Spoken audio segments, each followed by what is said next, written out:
we're here at the IAA Transportation in Hanover at the Kia booth, and with me is Sjoerd Knipping. You are Vice President of Product and Marketing at Kia.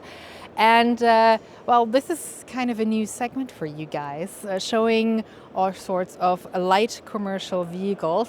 What does Kia expect from its entry in the, well, very competitive light commercial vehicle market here in Europe? So thank you. We're expecting indeed to bring something completely new for us with the dedicated electric platform going into LCV business, particularly using all the experience we've built with dedicated passenger cars, but now opening up a complete new sector, which we're going to basically be doing in 3 phases. And today is sort of for Europe the kickoff of phase 1, which focuses on the PV5. Later on we'll be bringing more, like for example PV7.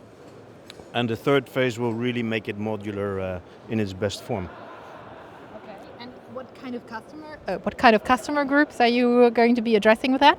I think it's really we try to use or to deliver as many use cases as possible. So you can think in terms of PV5 that we'll be looking, of course, at delivery, utilities, but also people movers. And even considering there, you could have the B2C customer, so a real private customer who's also using the PV5 passenger version for daily commutes. So your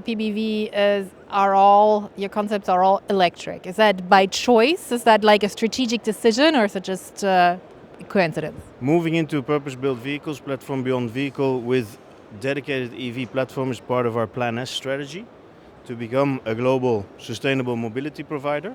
So where we electrify more and more in terms of passenger cars, here it's been really strategic decision, battery electric vehicle only.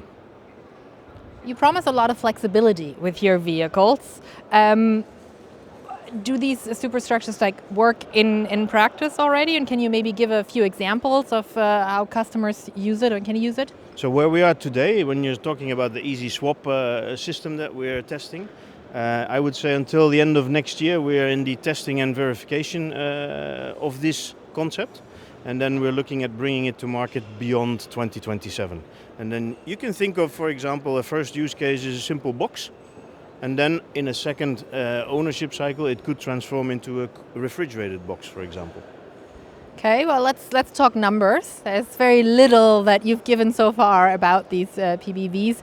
Can you maybe talk a little bit about prices? What kind of price point are we looking at for these vehicles?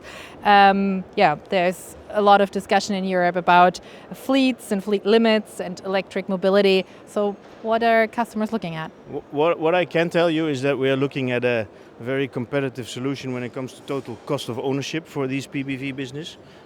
Which is basically including a lot of things. Yeah? We are going to be bringing the customer 7-year, 150,000 kilometer warranty. We're going to be bringing the connectivity and charging ecosystems. When we come to pricing, this is too soon today, so we'll be telling more about that in, I would say, first quarter next year. Okay, first quarter next year, I can live with that. That's not that far away. But if you look at the different markets in Europe, I mean, we get a lot of bad news concerning electric mobility these days, especially in Germany. It's stalling a little bit, and other European markets as well. Do you think now is the right time to bring this kind of vehicle? And maybe what's the key market that you're really looking to grow in? I think it's definitely the right time, because even though there might be some ups and downs, I think the overall strategy we as Kia have is very clear. The future is electric. It will not be in a smooth line maybe going up, but I think the timing is very good, because we see that more and more cities throughout Europe, for example, are banning combustion-based LCVs. What we see in Europe is, like you say, it's very diversified in terms of the speed of electrification. And yes, in Germany maybe now there's a bit of a hiccup because of the fact the government decided to stop the subsidy. Nevertheless, I think there's a market.